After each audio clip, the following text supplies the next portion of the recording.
Indonesia, selamat datang kembali di channel Boker Dewi. Masih bersama saya Wasis Babi. Ini agak telat beberapa hari tidak upload, banyak kesibukan. Dan ini saya coba menyempatkan waktu untuk membuat video lagi. Akhir-akhir ini kita banyak menemukan pendapat pemikiran yang berseliweran di medsos tentang keresahan masyarakat Indonesia, orang Indonesia tentang sumber daya manusia kita, SDM kita yang dianggap rendah. Banyak yang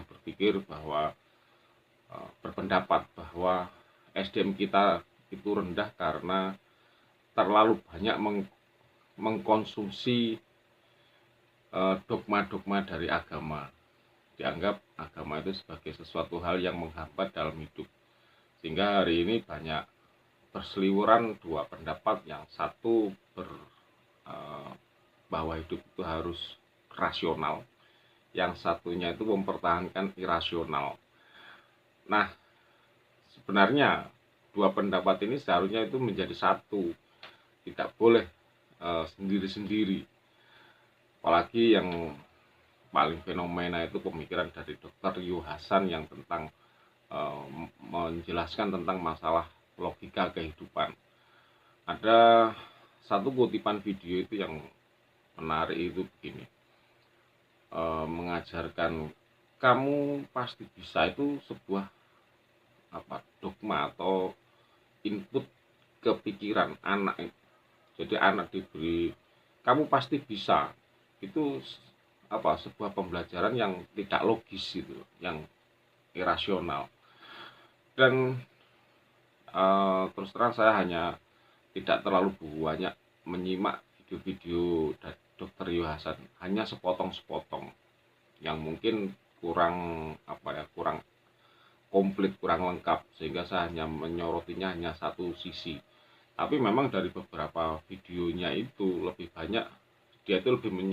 banyak menyoroti tentang satu sisi, tentang logika kehidupan. Termasuk itu tadi yang memberi pemahaman atau doktrin kepada anak bahwa kamu itu bisa melakukan sesuatu. Itu dianggap pembelajaran yang dianggap pembodohan, yang tidak rasional kepada anak. Ini satu penelaah atau mengkuliti sebuah pemahaman yang saya anggap terlalu dangkal atau terlalu lemah.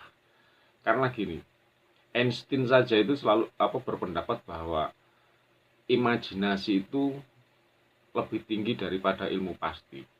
Sebenarnya pemahaman atau input mendoktrin seseorang bahwa kamu itu bisa, itu memang ada kondisi tertentu itu dianggap tidak rasional. Tapi di sisi lain, hal itu sebenarnya juga bagian dari kehidupan. Karena tanpa pemahaman yang irasional tadi, yang tidak masuk akal tadi, itu akan mewujudkan sebuah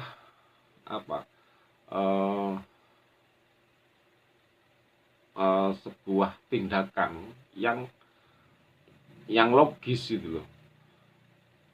Teknologi yang hari ini semuanya itu adalah sebuah mimpi yang mustahil di masa lalu gitu loh.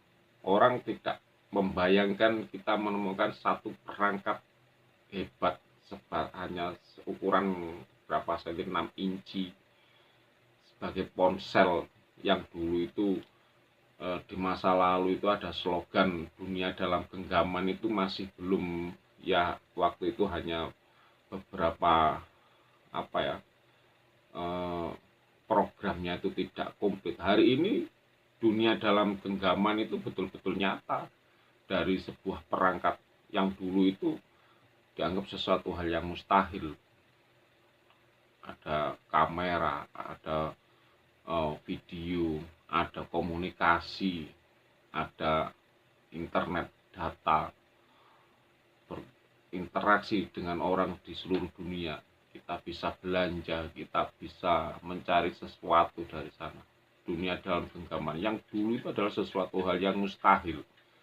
Dan itu semua didapat bukan dari sesuatu yang logis, tapi dari sesuatu yang tidak logis. kamu pasti bisa.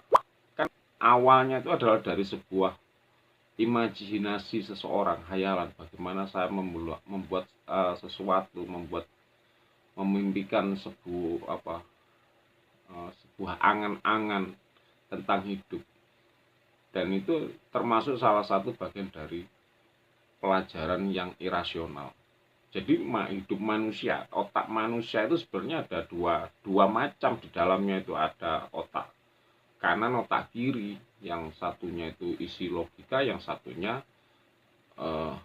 irasional tadi. Yang satunya itu angan-angan, yang satunya itu sebagai tindakan nyata. Jadi dua-duanya itu memang harus berjalan seiring. Nah, yang menjadikan pendapat itu semakin orang itu masuk ke sana, mempercayai pendapat bahwa irasional tadi itu, dogma agama itu dianggap sesuatu hal yang menyesatkan, justru menjadikan kita itu tidak menjadi melangkah. Sesat dalam arti kita itu yang seharusnya berkembang, mengikuti peradaban, kita tidak menjadi berkembang karena kita terlalu banyak dogma-dogma atau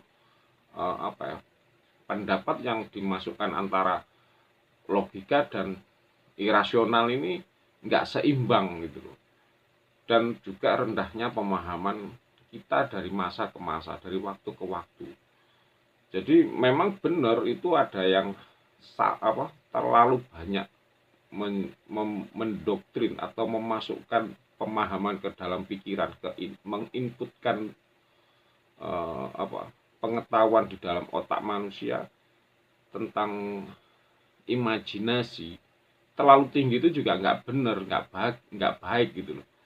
Karena gini, hari ini yang paling kentara itu, paling nyata terlihat itu karena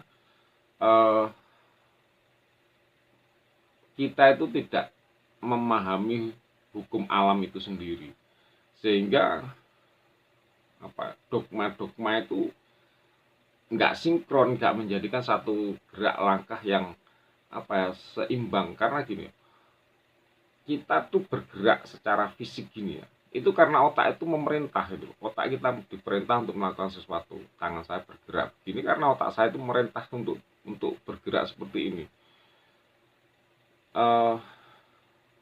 Sampai ini ya, ada yang mengatakan hidup itu tidak seindah cocote para motivator, kata-kata para motivator, yang menjadikan muncul kata-kata seperti itu karena gini, banyak orang disupport, didoktrin, di input,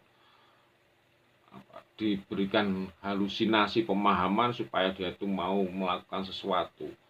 Akan tetapi hasil akhirnya itu banyak ketika orang ikut di mentor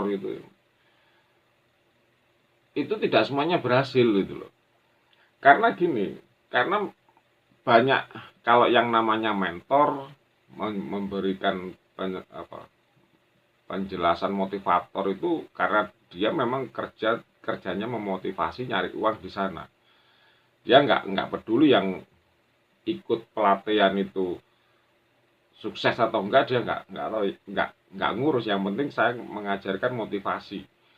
Tetapi hasilnya itu sangat berbeda gitu. Nah, yang menjadikan hasil itu tidak sama, berbeda, orang-orang itu seringkali lupa dengan hukum alam gitu. Hukum alam itu tetap berlaku dimanapun berada. Hukum alam yang paling sederhana gini, kalau yang namanya biji, ini sudah saya sering sebutkan di video-video saya sebelumnya, biji tanaman apapun itu, dia ketika sudah waktunya tumbuh, dia akan tumbuh gitu loh. Dari biji itu menjadi satu kecambah bakal tanaman yang akhirnya besar dan berbuah lagi seperti buah awalnya itu, akan berkembang biak. Sama juga dengan manusia ini. Semua manusia itu punya kesempatan untuk melahirkan punya keturunan, punya anak. Semua manusia punya kesempatan seperti itu. Tetapi ruang waktunya itu hukum alamnya harus ada. Kita bukan hemaprodit. Kalau seseorang itu hanya sendirian, tidak punya pasangan, kepingin punya anak, ya nggak mungkin terjadi. Ya dia harus ada punya pasangan. Nah, kalau sudah punya pasangan itu sudah apa, nggak jadi beranak, nggak punya anak, itu sudah beda. Tapi tetap intinya harus ini harus ada hukum alamnya, itu dua pasangan apa, melakukan pernikahan, persenggemaan, akhirnya punya keturunan. Kalau masalah pernikahannya itu kan norma, tapi untuk menjadikan tumbuh anak ya harus ada perkawinan itu loh. Tumbuhan pun juga demikian, dia supaya bisa menghasilkan, ya kalau dibiarkan dia tumbuh ya tumbuh-tumbuh biasa. Tetapi kan motivator itu mengajarkan, memberikan mentoring itu supaya seseorang itu bisa jauh lebih baik keuangannya, lebih sukses hidupnya, lebih bahagia. Sama juga kita mengharapkan sebuah tanaman itu tumbuh, memberikan sebuah hasil buah yang lebat, yang bisa dinikmati, yang bisa dijual, yang bisa memberikan kesejahteraan bagi yang nanam. Tapi itu kan harus ada ruang waktu, ada hukum alam yang harus dijalani. Kalau kita nanamnya itu di tempat yang salah, ya dia tidak akan berkembang dan berbuah gitu loh. Hari ini banyak orang-orang yang menyalahkan mentor, motivator, ya karena yang dimotivasi itu antara si pemotivator sama yang antara guru dan muridnya ini. Yang gurunya ini sudah mencoba karena dia memiliki ruang waktu yang pas, dan muridnya ini tidak punya ruang waktu yang pas gitu loh. Sehingga ini tidak sinkron, sehingga pemahaman yang disampaikan Dr. Yu itu, kalau sampai akhirnya menganggap bahwa pemahaman pembelajaran tentang yang nggak logis ini sesuatu yang salah, karena kita itu diajari sesuatu yang tidak rasional dari awal, didoktrin yang salah itu loh. Seharusnya kita ya harus berpikir rasional gitu loh. Nah, dengan berpikir rasional akhirnya meniadakan yang irasional, ini sesuatu yang nggak tepat.